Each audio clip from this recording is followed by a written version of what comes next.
when we decide that we are going to compromise the most authentic manifestation of how life moves through us to be with someone else, that's called codependence.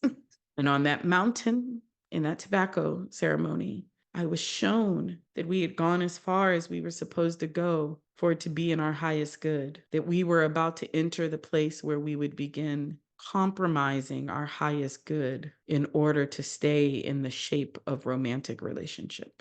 It can be hard in the midst of so much violence, oppression, and despair to believe in a just, loving, and compassionate world. I'm also clear that if ever we need a collective hold of that possibility, it is now. Mundane Miracles with Sonya Renee Taylor is a weekly podcast where I share stories, reflections, anecdotes, and epiphanies from my daily existence in an effort to collect evidence that life is truly loving and kind, full of intention, guiding us all toward greater love, grace, and compassion, proving that if we learn to look and listen, we will hear and see that life is indeed unfolding for our highest good.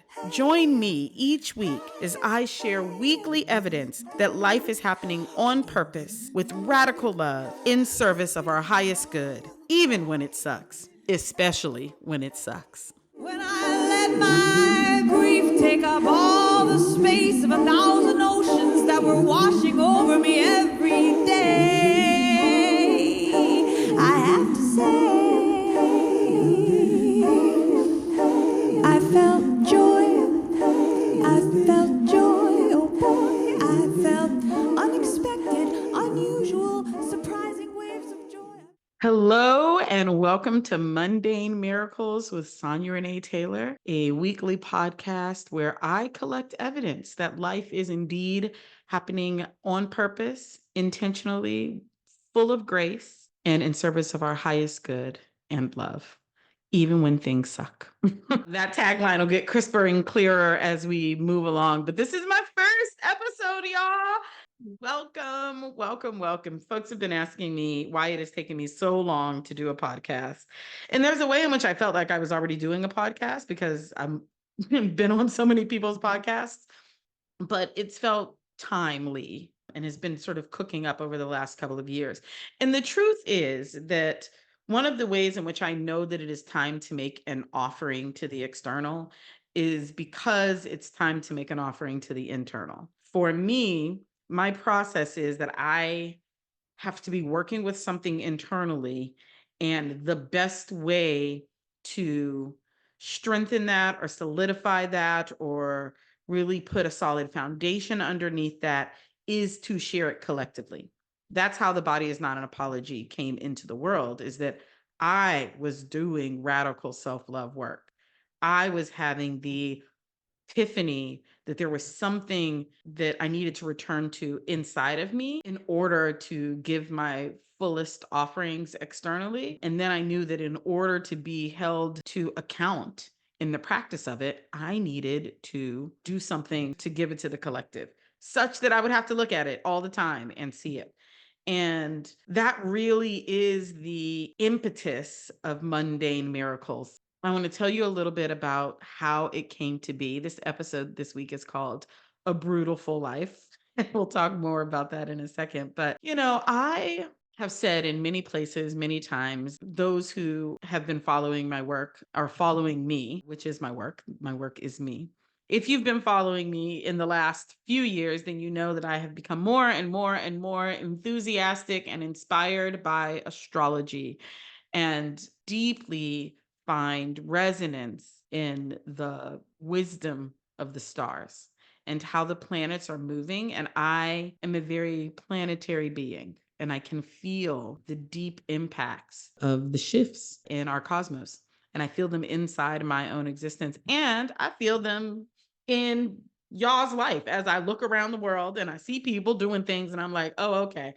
I see you, Saturn. Oh, okay.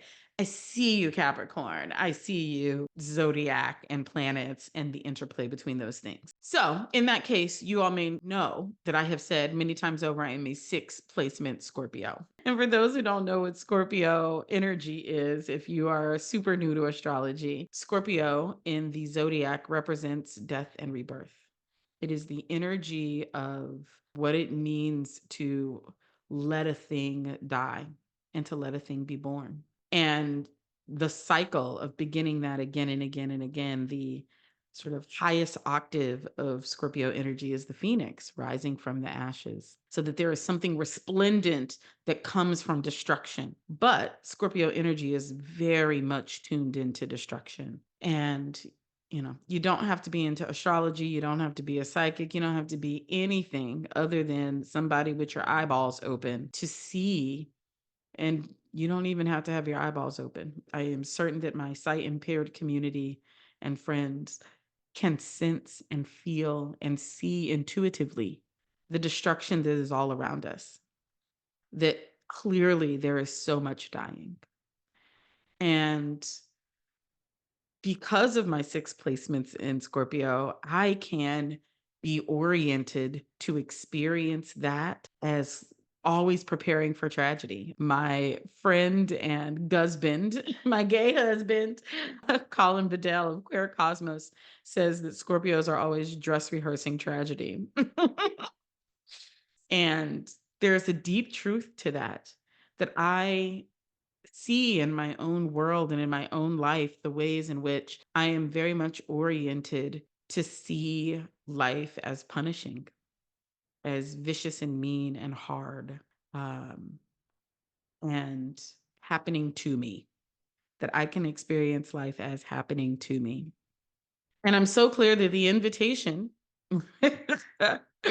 is to change my perspective. And in this season of such turmoil, so much being uncovered.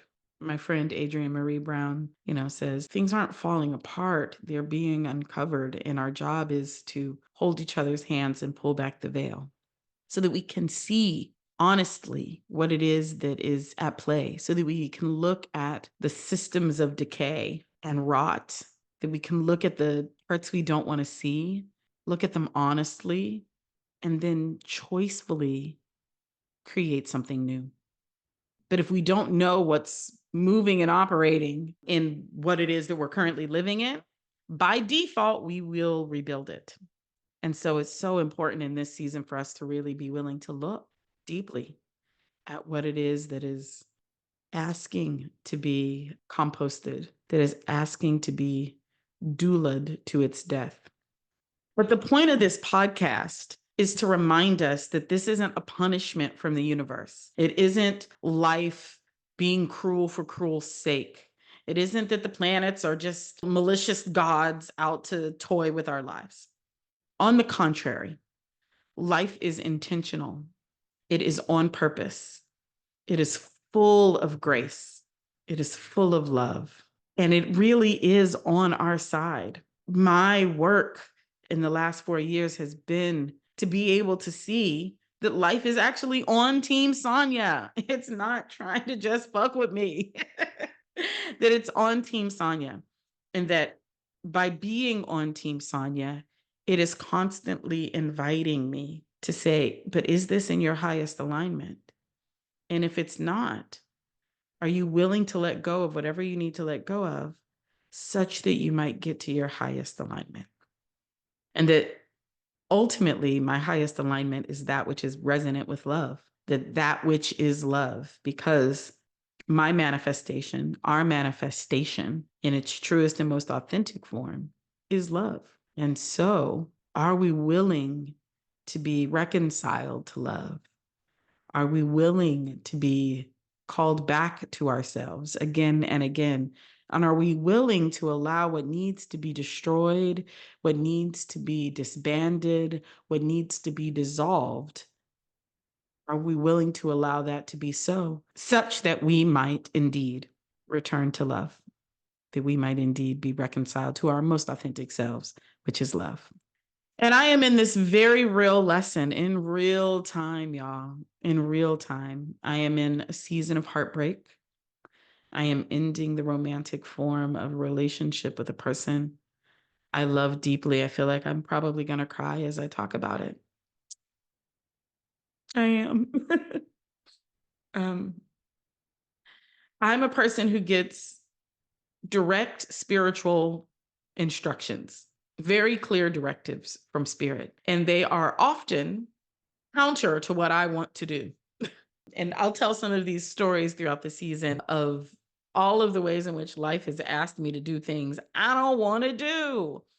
And I can feel like, which creates the most ripe and fertile ground for this testing of the hypothesis that life is indeed intentional and loving and full of grace and operating on Team Sonya, because it's always asking me to do things I don't want to do. And, I think there will be some dynamics we'll have to trouble throughout this podcast, right? Like there will be things that we will be asked to define. And right now, I'm not going to offer you any definitions for them because I don't have any. I only have this experiment that I am in called life with you all. And so, when I say life, when I say spirit, when I say highest alignment, when I say grace, like what do those words mean? I think they are experiential words. I think that I am coming to know the definition of them by experiencing them. And so, we will together keep finding definitions for these words as the season progresses. Hey, hey, hey, hey,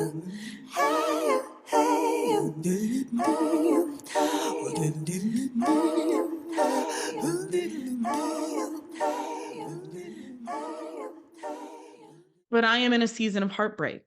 These messages that I get often tell me to do things I don't want to do.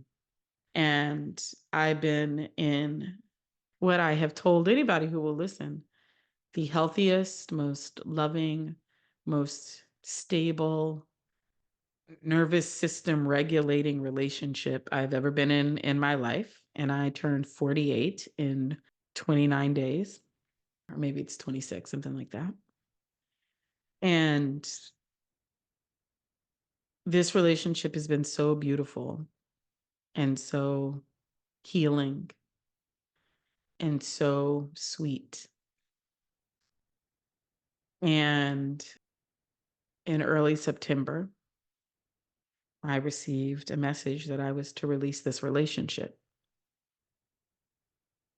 And it felt in the moment that I heard this message, I'll set the scene for you a little bit. I was visiting a land project right in Marshall, North Carolina, which is where the hurricanes recently devastated, washed the town away.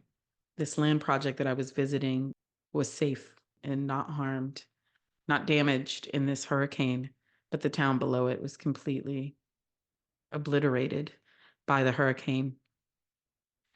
But I was there on that land, receiving deep, deep, deep, deep messages of grief from the ancestral energies of that land. And again, throughout the season, I'll talk more about how I ended up in this place doing this kind of work, listening to the ancestors on the land. This is all new, y'all. This is not what your girl's been doing with her life. You all know I've been talking about bodies and body liberation. And in the last 4 years, I've just been given a really clear pivot into a different kind of work.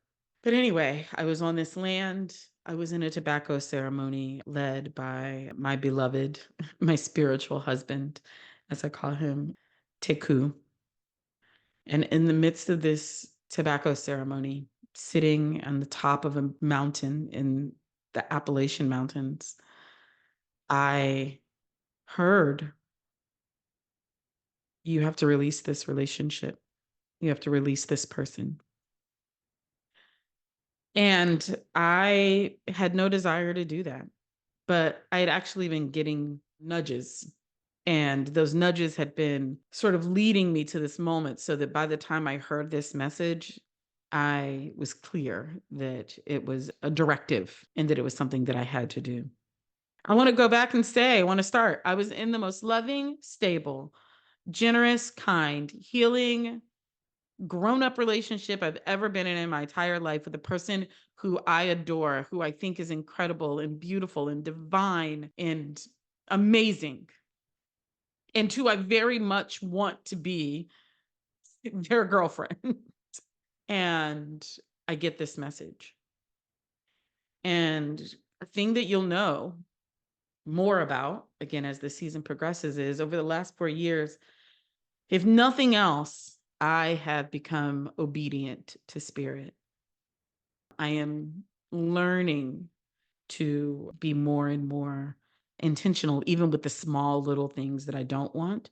But certainly with the big things, I'm very clear that it is in my best interest to listen. And this is one of the things that I think is important about mundane miracles is the orientation for my listening has been because if I don't, life is going to drop a house on me. I have a lot of evidence throughout the course of my life that when I don't listen, dramatic, painful, horrible things, in my estimation, happen. And I can narrate that experience like it's because life is so mean to me. I can to be in the story that life is just really cruel and aggressive and dramatic with me, and it's so mean. And that is a story. It is a story. One of the things that I say in The Body Is Not an Apology in the first edition of the book is that the question is, does that story give me access to peace, power, or ease in my life? And if it doesn't give me greater access to joy, peace, pleasure, power, and ease, then why would I choose it? And I realized that the story that life just takes all the things I love and that all of my lessons are dramatic and painful. And when I don't listen, it's just life punishes me, was not giving me access to joy, pleasure, peace, power, or ease. And so I was like, well, that doesn't help me.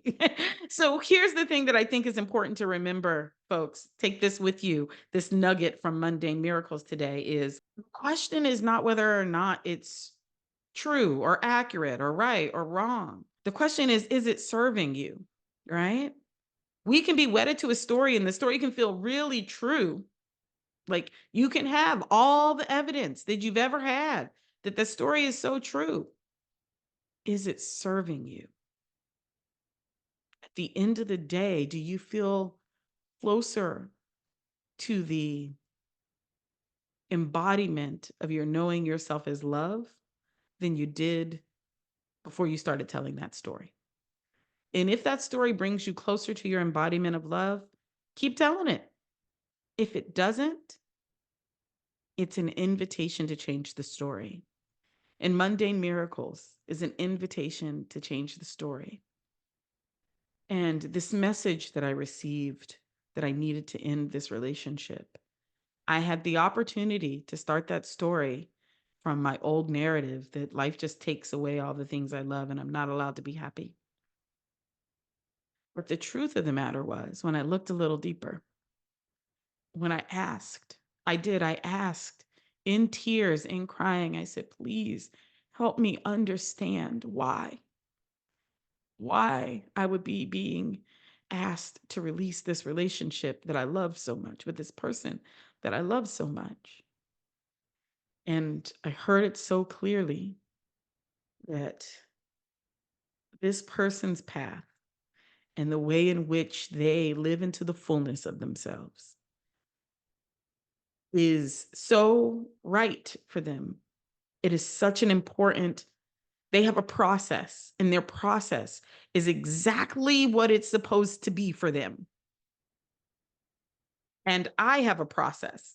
And I'm not going to share their process because their process is not your business. But I will share my process because I agreed to be in in these streets like this. And so my process is that life, and I'm going to talk a little astrology really quickly. In my sixth place in Scorpio stellium in the 10th or 11th house, depending on if you're using whole sign houses or if you're using Placidus and whatever.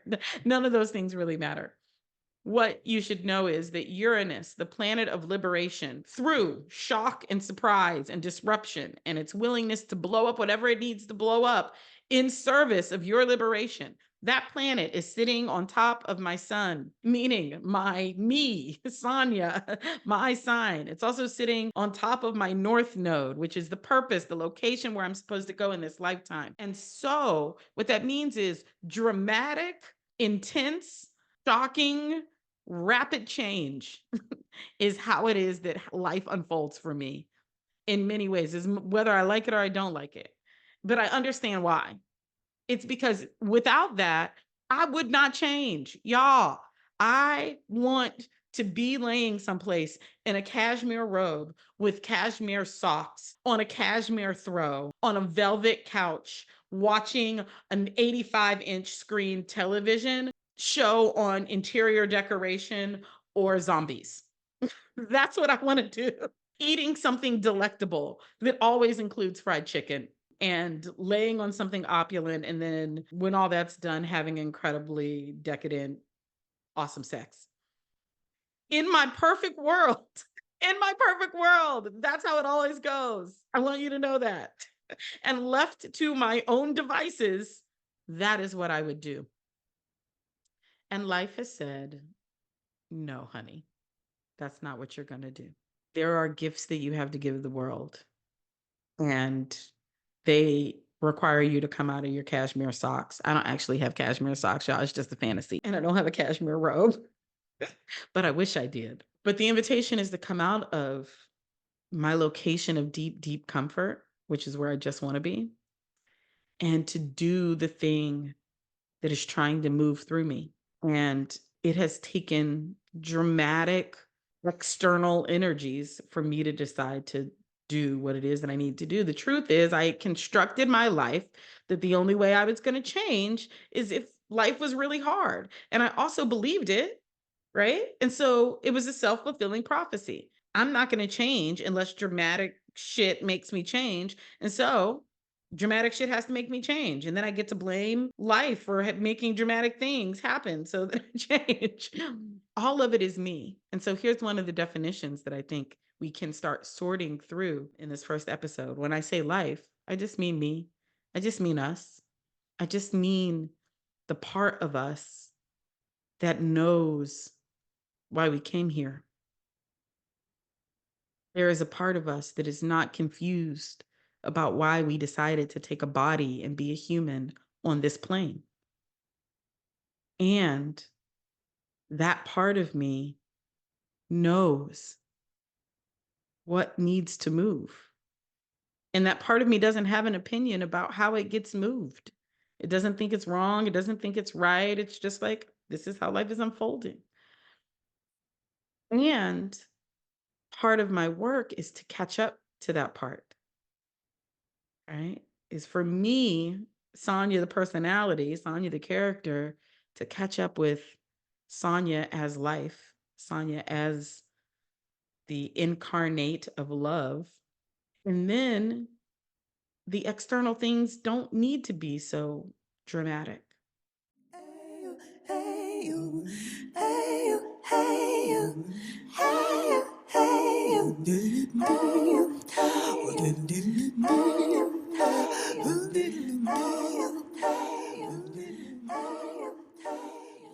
And so anyway, that path of sudden extreme change, abrupt change is part of my path. And that is not part of my love's path. And in order to stay in relationship, one of us would have to decide to defy the natural flow of our path, to defy how life desires to move through us. And when we do that, when we decide that we are going to compromise the most authentic manifestation of how life moves through us to be with someone else, that's called codependence. And part of my healing journey and part of the healing journey of my love was that we were no longer willing to be codependent. That we were here to lead a deeply spiritual life in partnership with one another for as long as it was in alignment with our highest good. And on that mountain, in that tobacco ceremony, I was shown that we had gone as far as we were supposed to go for it to be in our highest good. That we were about to enter the place where we would begin compromising our highest good in order to stay in the shape of romantic relationship. And what I want to say about how beautiful life is is that I was told that. I was given that message while it was beautiful, while I was in love with this person and this person was in love with me, that I was invited to step out of that form, not after it had turned to decay, not after we had compromised the parts of ourselves that we were not supposed to compromise, and then built up resentment and anger and frustration, not after we'd become shadows of ourselves trying to hold on to something, but instead, when all I could see when I looked at this person was complete and total love. And that I know when this person looked at me, what they saw was complete and total love. And life said, this is the kindest, gentlest, most grace filled place where you can make this transition. This is actually the door of the most ease and the most peace. And I want to make the distinction between ease and easy. It is not the easiest. It is not easy to end a relationship with a person you're in love with.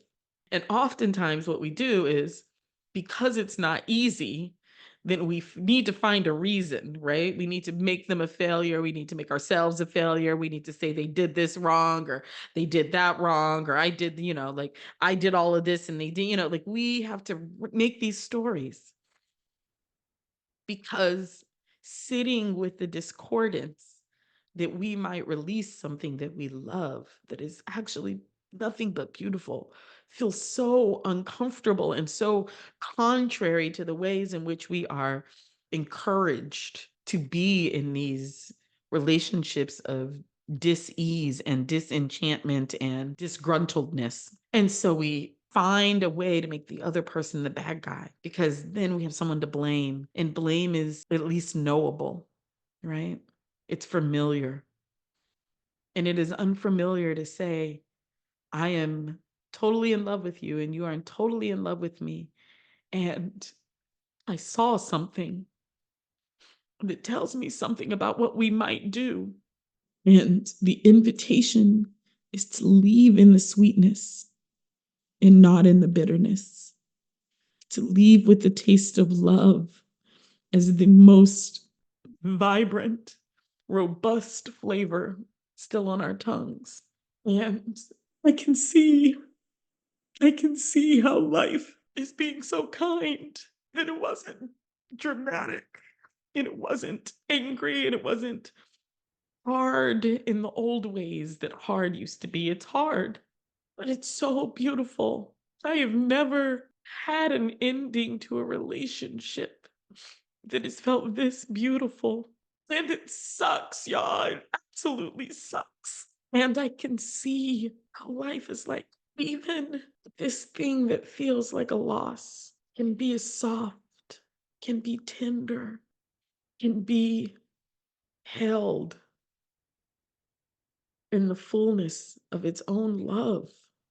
That I've been given the opportunity to leave and to change forms with the thing that most matters still intact, which is love.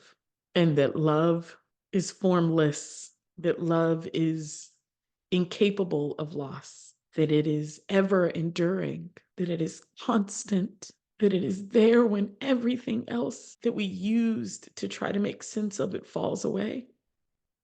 And that at its purest form, it only wants authenticity and will not allow that which is not authentic to prevail.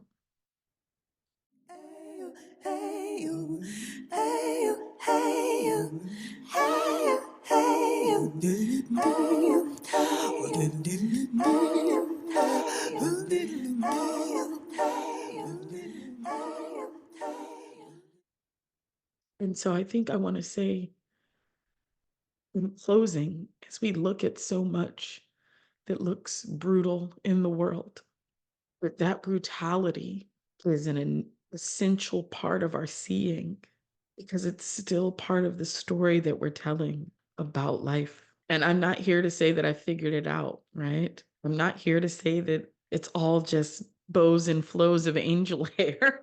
And there's a reason I called it a Breautiful life, because I recognize and I am well versed in the ways in which life is brutal. But I'm inviting in the possibility. I'm collecting evidence every single day that life is beautiful too, and that we as a species have to become as good at collecting evidence that life is beautiful too. And hopefully at some point, it'll be what we see far more often than we see the brutal part. This episode is dedicated to my love, who knows who they are, for being such a beautiful teacher with no brutal in it, and for whatever it is that our highest selves know is for us, that is on its way as a result of our choice to hold on to nothing but love and freedom. I will see you all here next week, where we continue to collect evidence that life is intentional, on purpose, full of grace, and ultimately leading us to our highest good, even when it sucks.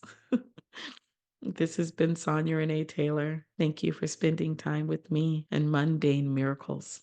I'll talk to you all soon. You think you are dying, but you are being born.